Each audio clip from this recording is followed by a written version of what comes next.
आपने क्या सोच विचार चिंतन किया? आपको तो वो करना चाहिए था, भले वहां पत्तलों का ढेर है, लेकिन आपको तो वो अपना पत्तल गड्ढे में डालना चाहिए था।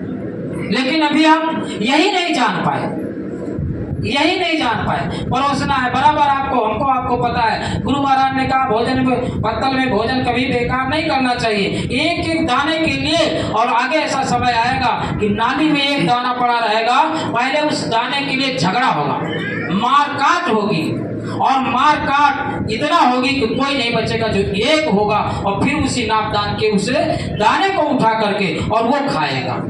ऐसा समय गुरु महाराज ने कहा आगे ऐसा समय आएगा कि माँ जो है अपने बेटे का खून चूसने के लिए तैयार हो जाएगी कि हमारी ये भूख कैसे मिटे।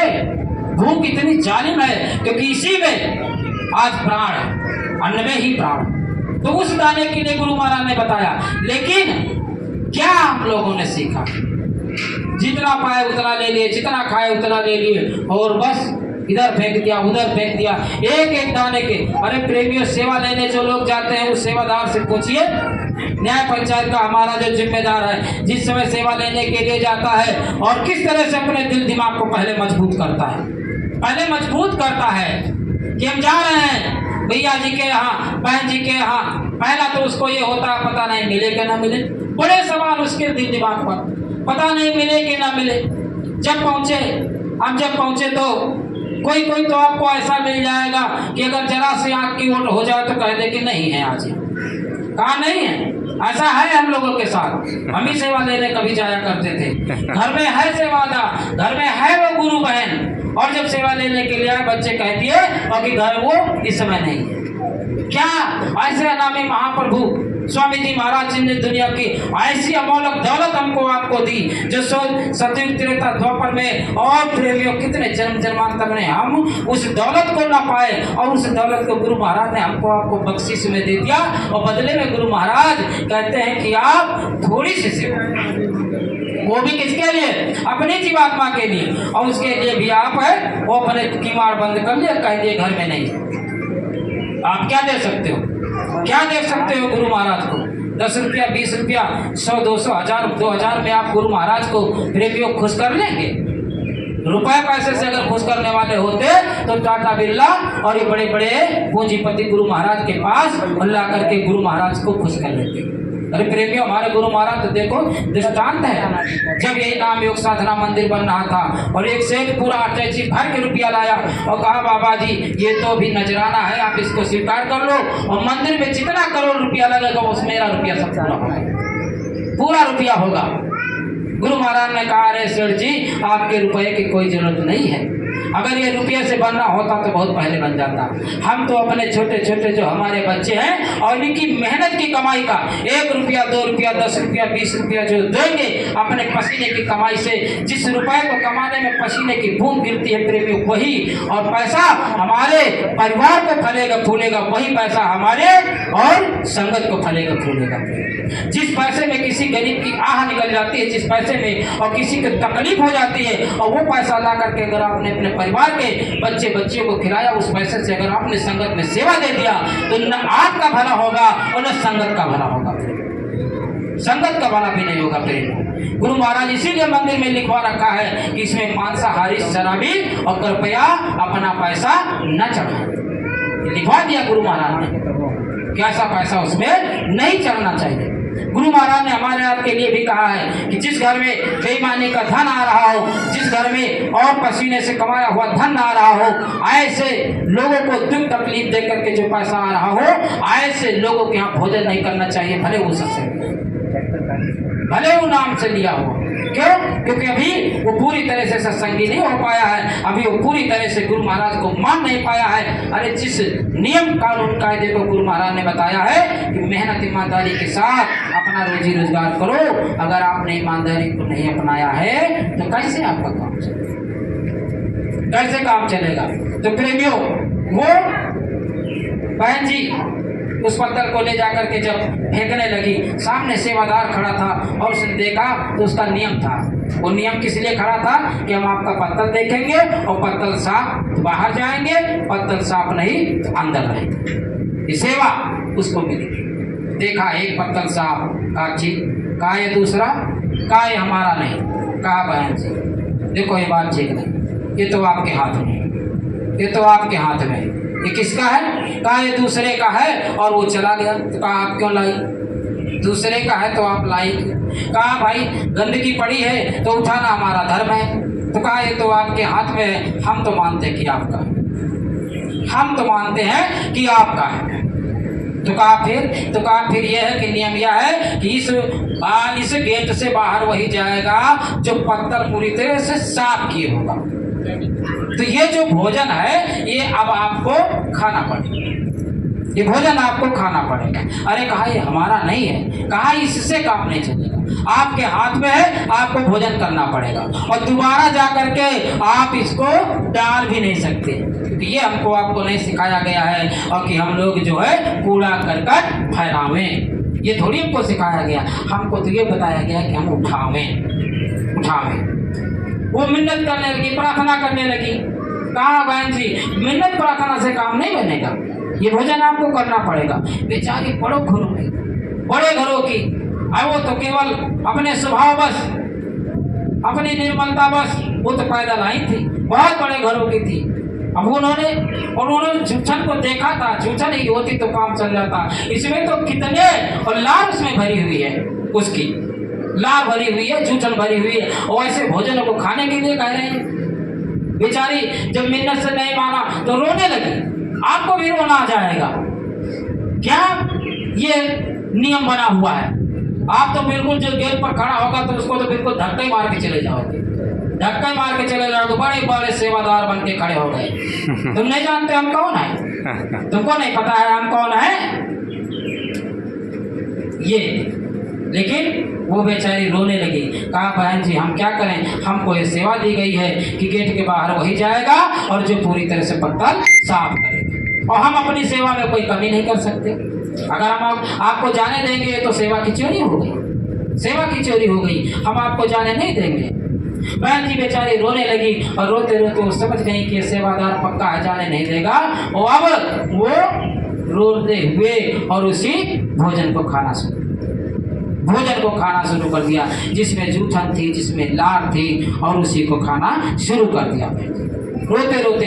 अब वो एक बात सोच रही है कि उस गुरु भाई को रास्ते से पकड़ करके लाना, इसमें कहाँ हमारी गलती हो गई, ये तो काम हमने अच्छा किया है, इसमें तो कोई गलती नहीं। फिर वो सोच रही है कि वो बेचारे खा नहीं पा रहे थे, तो हमने एक माँ के तरीके से, जैसे माँ और एक निवाला अपने बच्चे के मुंह में डालती है, वैसे हमने वो और निवाले और कितने अपने गुरु भाई के मुंह में डालने। यहाँ का कोई गलती है क्या? वहाँ गलती अपनी ढूंढ रही है, वहाँ भी कोई गलती उनको नहीं दिखाई पड़ रही। कहते हमने अपना पत्तल उठाया है और आश्रम में साफ सफाई करना, ये तो हमको गुरु महाराज ने सिखाया है, पत्तल को हम उठा करके लाई हूँ, क्या इसमें हमारी कोई गलती है क्या? कहती इसमें भी कोई गलती नहीं है। फिर अब उनको उत्तर नहीं ढूंढने मिल रहा है कि हमको ये झूठन भरा लार भरा ये भोजन खाना क्यों पड़ रहा है। क्या ये सेवादार, क्या ये निर्दयी है, क्या ये गलती कर रहा है? सोच रही है, उन्होंने सत्संग सुना था, सोच रही है, वो कह रही है तो अपने नियम पर पक्का है, इसकी भी कोई गलती नहीं। अगर ये हमको जाने देगा तो ये तो नियम की चोरी हो गई, तो गलती तो इसकी भी नहीं है। अब वो खा रही और खा करके पूरा पत्तल साफ किया और उसके बाद वो फिर दिखाया।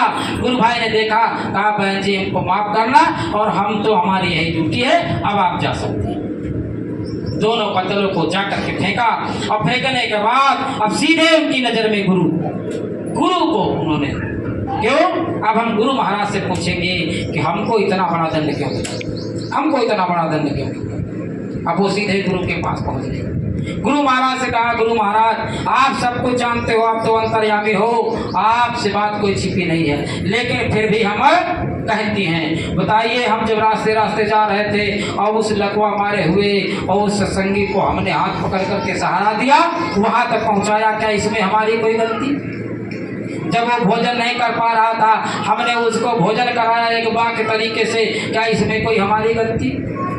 पूरा समझ करके हमने साफ सफाई किया, उस पत्तल को फेंका, तो क्या इसमें हमारी कोई गलती? गुरु महाराज बताइए किस गलती की इतनी बड़ी सजा हमको दी गई है, किस गलती की इतनी बड़ी? गुरु महाराज कुछ नहीं बोले, चुप रहे। फिर दूसरी बार उन्होंने इसी बात को कहा और गुरु महाराज फिर कुछ नहीं बोले, चुप रहे। और तीसरी बार फिर वही कहा, हमको गुरु महाराज बताइए, जब तक आप उत्तर न बताएंगे हमें शांति नहीं। गुरु महाराज गंभीर हो गए और गंभीर होकर के कहा, अरे बच्ची तू जानना चाहती है क्या? कहा हाँ गुरु महाराज मैं जानना चाहती हूँ। तो कहा सुन फिर मैं तुझको बताता हूँ। कहा तुझको याद है मैंने जब नाम दान दिया था तो एक वचन मैंने दिया था और सबको दिया है गुरु महाराज ने वचन, आपको भी दिया हमको भी दिया, पूरी 20 करोड़ लोगों को गुरु महाराज ने वचन दिया। कहा बच्चा बिना नागा सिमरन ध्यान भजन करना, इस नाम की दौलत को आप बढ़ाते रहना और पार करने का ठेका हमारा, ये गुरु महाराज ने वचन दिया। कहा बच्चा पार करने का ठेका हमारा, तू सिमरन करती है बिना नागा, तू सत्संग जाती है, तू भजन करती है, तू सेवा करती है, इसमें कहीं कोई कमी नहीं, लेकिन तेरा एक कर्म है जो बच्ची नाम के सिमरन से खत्म नहीं हुआ। सत्संग तूने बहुत सुना लेकिन खत्म नहीं हुआ, सेवा तूने बहुत किया लेकिन खत्म नहीं हुआ। जब वो खत्म नहीं हुआ तो मुझको तेरे ऊपर दया करना पड़ा। कहा दया करना पड़ा और उसी दया का एक फल। कहा गुरु महाराज ये कैसी दया है? एक लार भरी जूठन को खिलाते हैं वो आप कहते हो कि दया है? कहा हाँ बच्चे दया ही है। कहा बताइए? कहा तू चाहे जितना सिमरन कर ले और चाहे जितना सत्संग कर ले और चाहे जितनी सेवा कर ले, इस मनुष्य शरीर को छूटने के बाद और तुझको सुअर बनना था। कहा तुझको सुअर बनना था और सुअर की जीवात्मा को हम नहीं पार करते, हम तो तू मनुष्य शरीर के अंदर बैठी हुई जीवात्मा को पार करते, तो तू तो 84 में चली जाए। और एक ऐसी गुरु भक्त, एक ऐसी गुरुमुख, एक ऐसी सत्संगी और सुअर की योनि में चली जाए तो क्या शान तेरी और क्या शान मेरी। इसके लिए मैंने तेरे ऊपर विशेष दया कर दिया, विशेष दया कर दिया। और जब विशेष दया कर दिया तो तेरे अपने आप को इतना बड़ा अपमान समझ ले। कहा मैंने विशेष दया किया है, मेरी ही प्रेरणा से और वो तुझको लकवा मारा हुआ सत्संगी मिला, मेरी ही प्रेरणा से और उसने उस अपने पत्तल को छोड़ दिया और मेरी ही प्रेरणा से वो सेवादार खड़ा रहा जो अड़ा रहा और तुझको बाहर न जाने दिया और विवश होकर के ऐसी परिस्थिति पैदा कर दिया कि मजबूरी में तुझको वो लार भरा जूठन खाना पड़ा है और वो तब तेरा वो कर्म खत्म हो गया। अब बच्ची तुझको सुअर नहीं बनना पड़ेगा, अब तुझको सुअर नहीं बनना पड़ेगा। जब इतना सुना उस गुरु बहन ने, अब वो जोर जोर से रोने लगी, जोर जोर से रोने लगी कि धन्य है गुरु हमारे और धन्य है गुरु की महिमा। अरे गुरु महाराज इतना बड़ा चमत्कार आपने हमारे जीवन में किया। अरे मैं जब सुअर बन जाती तो मैं तो गली गली में खाना खाती और 9-9 10-10 बच्चे पैदा करना, कीचड़ भरी जिंदगी में जीवन बिताना, और मेरा तो क्या होता, मेरा क्या होता। मैंने तो कभी सपने में भी नहीं सोचा था और कि मुझको सुअर बनना पड़ेगा।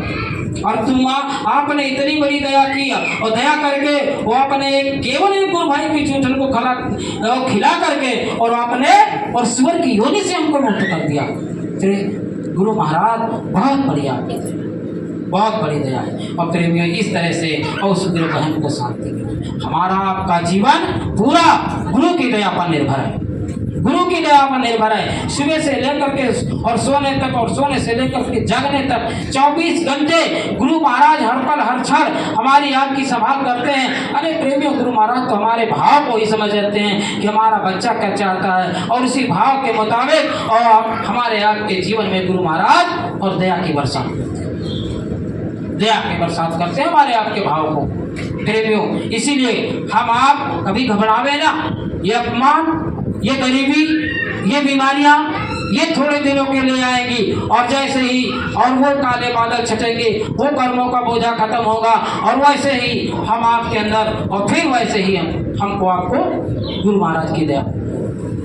तो हम आप ये गुरु महाराज के वचन वाणियों को निरप परप करते रहें और गुरु महाराज की वचन वाणियों का चिंतन विचार करते रहें। देखो प्रेमी भाई बहनों, जो समय इस समय चल रहा है ये बड़ा ही प्रेमियों अच्छा समय चल रहा है। जीवात्माओं के और घर जाने का बहुत ही अच्छा समय चल रहा है। गुरु महाराज अथक परिश्रम किया, हम आपको यो नाम की दौलत दिया, उसका सुमिरन ध्यान भजन कर रहे हैं और साथ ही साथ सत्संग और सेवा में लगे हुए। जो प्रेमियों जीव रह गए थे उनके लिए गुरु महाराज के जान सिंह पूज्य महाराज जी धरती के संत सदगुरु प्रेमियों, और वो इस समय ऐसी नाम की युक्ति कलयुग की आसान विधि, वो आसान तरीका लोगों को बता रहे, लोगों को भजनानंदी शाकाहार सदाचार का संदेश, नैतिक चरित्र का उत्थान, अच्छे समाज के निर्माण का संदेश पूज्य महाराज जी समय समय पर बराबर और देश दुनिया के लोगों को देते रहे प्रेमियों, चाहे वो गुजरात, महाराष्ट्र, राजस्थान रहा हो और चाहे आपका झारखंड, छत्तीसगढ़, उड़ीसा, पश्चिम बंगाल, बिहार रहा हो, बराबर अनवरत पूज्य महाराज जी के द्वारा यथक परिश्रम किया जा रहा है। जिस समय के लिए गुरु महाराज ने धरती पर 1000 वर्ष के लिए सतयुग का आह्वान किया है और उसके लिए हमको आपको सिपाही जो बनाया है पूज्य महाराज जी प्रेमियों, उसी संकल्प को पूरा करने के लिए आज ये काफिले पर काफिले बराबर निकाल रहे हैं। और प्रेमियों, जिन लोगों को अवसर मिला है पूज्य महाराज जी के काफिले में दर्शन करने का या वहाँ की जनता जनार्दन का दर्शन करने का, उन लोगों ने स्वयं अनुभव किया है कि झारखंड में और छत्तीसगढ़ में, उड़ीसा में, पश्चिम बंगाल में कैसे कैसे लोग हैं जो जय गुरुदेव नाम तक नहीं जानते, जिनका खान पान, चिंतन, सोच विचार वो न तो शाकाहारी है न महात्माओं को मानने वाले हैं। वो ऐसी आदिवासी जातियां जिनका भोजन केवल मांस और शराब से ही शुरू होता है, रात तक वही काम, नियम कानून कायदे ऐसे कुछ नहीं है, मानव इंसान कहलाने के लायक तक नहीं है। और ऐसे लोगों के बीच में पूज्य महाराज जी अपने और प्रेमियों को भेज करके और उनको निवेदन करते हैं। ऐसे बहुत से लोग कहते हैं भाई बाबा जी की बात को अगर हम सुनने चलेंगे तो हमको तो मांस छोड़ना पड़ेगा, हमको तो शराब छोड़ना पड़ेगा। हम लोग बराबर उन लोगों से किसी भी तरीके से सत्संग में आ जावें और इसके लिए हम लोगों को यहाँ तक कहना भी पड़ता था कि आप चलिए महात्मा का दर्शन कर लीजिए, पूज्य महाराज जी के वचनों को सुन लीजिए। अगर आपको छोड़ना है तो छोड़ना और नहीं छोड़ना है तो मत छोड़ना। जब आपको लगे कि महात्मा अपने फायदे की बात बता रहे हैं तो मत मानना, और जब आपको लगे कि नहीं तो हमारे फायदे की बात बता रहे हैं तो मान लेना। ऐसे लोग और तब आते थे। और प्रेमियों, कितने ही लोग महाराज जी के सामने ही संकल्प लेते थे कि हम आज से बाबा जी शाकाहारी रहेंगे, हम आज से मांस और शराब का सेवन नहीं करेंगे, हम आज से जय गुरुदेव नाम को मानेंगे। ऐसे प्रेमियों, गांव के गांव आदिवासियों के और कई ऐसे दृष्टांत हैं जिन लोगों ने पूज्य महाराज जी के सामने संकल्प लिया, शाकाहारी रहने का व्रत लिया और वो इस बार होली के कार्यक्रम में और अपनी गाड़ियों को लेकर के, बसों को लेकर के और प्रेमियों आपके इसी मथुरा दरबार में आए और पूज्य महाराज जी से मिले और भविष्य में इस जय गुरुदेव मिशन को बढ़ाने का संकल्प लिया कि हम भी लोगों को शाकाहारी बनाएंगे, हम भी जय गुरुदेव नाम का प्रचार प्रसार करेंगे। और ये संकल्प के साथ और वो लोग वापस गए। तो इतनी बड़ी दया, इतना बड़ा प्रेमियों मालिक की हमारे आपके ऊपर रहम और करम है। आज देश दुनिया के लोग इस जय गुरुदेव धर्म प्रचारक संस्था इस मिशन से और जुड़ने के लिए लालायित हैं। केवल हमको आपको थोड़ा सा सहारा देने की जरूरत है। वो लोग पूज्य महाराज जी के पास पहुंच जाएंगे तो उनका नैतिक चरित्र बन जाएगा, लोक पर लोक बन जाएगा, अच्छे समाज के निर्माण के सहयोगी बन जाएंगे। और प्रेमियों, फिर हमारा ये मिशन और बुलंदियों पर फलेगा फूलेगा। जिस समय के लिए गुरु महाराज ने कहा कि धरती पर एक ही झंडा होगा, एक ही नाम होगा, एक ही स्थान होगा और एक ही संस्था होगी। निर्णय लेने आएगा संसार, जमाना बदलेगा और कहे जय गुरुदेव पुकार, जमाना बदलेगा। उस समय के लिए प्रेमियों पूज्य महाराज जी यथार्थ परिश्रम कर रहे हैं और हम आपसे इसीलिए बराबर हमारे जो जिम्मेदार हैं ब्लॉक न्याय पंचायत के और ये आप लोगों के बीच में बराबर जाते हैं और सेवा के लिए आप सबसे निवेदन करते हैं, क्योंकि सेवा से ही, सहयोग से ही हमारा आपका कल्याण है और हमारी आपकी ये संस्था का उत्थान भी है। क्योंकि पैसा सर्वोपरि है और इसी के बिना प्रेमियों कोई काम हो नहीं पाता है। अगर पैसा नहीं होगा तो पर्चा नहीं छप पाएगा, पैसा नहीं होगा तो पोस्टर नहीं बनेंगे, पैसा नहीं होगा तो गाड़ियां वहां नहीं प्रचार कर पाएंगी। इसलिए प्रेमियों, सेवा की जरूरत नहीं है। लेकिन इस समय पूज्य महाराज जी मथुरा में विराजमान है और देखो हमारी जो गाय हैं, गुरु महाराज की वो प्यारी गाय, उन गायों के लिए पूज्य महाराज जी और भूसा इकट्ठा करवाने के लिए प्रेमियों हम आप लोगों से सबसे आह्वान किया है। ये देखो, कभी 15 दिन का, कभी 1 महीने का, कभी 1.5 महीने का, इस तरह से भूसा कम पड़ जाता है और ऐसी दशा में भूसा का मिलना मुश्किल हो जाता है और हमारी गायें और उस समय प्रेमियों भूखी रह जाती और फिर उनका शरीर टूटने लगता है। जो दूसरे लोग हैं वो इसी में फिराक में रहते हैं, ताक में रहते हैं, कब कोई कमी मिल जाए और उसको हम प्रचार करते हैं। अगर हमारी गाय तो कमज़ोर हो जाएंगी तो लोग कहेंगे ये पैसा कहाँ जा रहा है और ये तो कमज़ोर हो गई गाय, अभी तो ये पैसा इधर उधर जा रहा। तो प्रेमियों इसके लिए जो है पूरा भूसा स्टॉक में आ जावे और फिर हमारी गायों को भूसा कम ना पड़े, इसके लिए प्रेमियों पूज्य महाराज जी का आह्वान किया गया है। हम आपको निवेदन किया गया है कि आप लोग इस बार भूसा सेवा और देने का आप जो है ये कृपा कीजिए।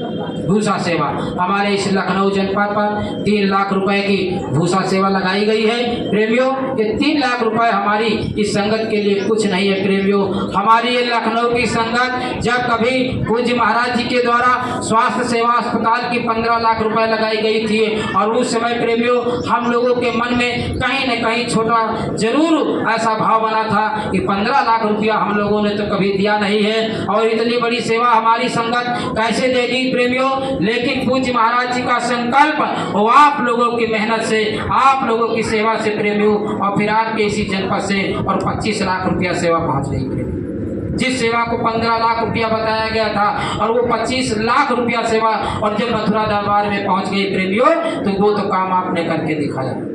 तो जहां आपने 25 लाख रुपए सेवा पहुंचाया है वहां 3 लाख रुपए तो कुछ नहीं है जो पूरे जिले से हमको आपको इकट्ठा करके देना है। केवल आप अपने मन को थोड़ा सा मजबूत करें और ये 20 अप्रैल तो कहीं सेवा देना है। आप तो 7 तारीख हमारे जो न्याय पंचायत है जिम्मेदारों से निवेदन, हमारे ब्लॉक के जो अध्यक्ष हैं उन सबसे निवेदन है। वैसे खबर पहले से ही आप सबको अवगत करा दी गई है, लेकिन फिर भी इसको युद्ध स्तर पर चलाने की जरूरत है, सबको बताने की जरूरत है। और भी सेवाएं जो मथुरा में गोष्ठी हुई थी उसमें भी बताया गया था, उन पर भी चर्चा होगी प्रेमियों। आज गोष्ठी का दिन भी है और प्रेमियों तो ऐसे जो भी निर्देश हैं, जो भी जरूरी बातें हैं उन पर विस्तार से भी चर्चा की जाएगी प्रेमियों। हम आप ऐसे ही बराबर सत्संग में, बराबर सेवा में लगे रहें, सिमरन ध्यान भजन करते रहें प्रेमियों।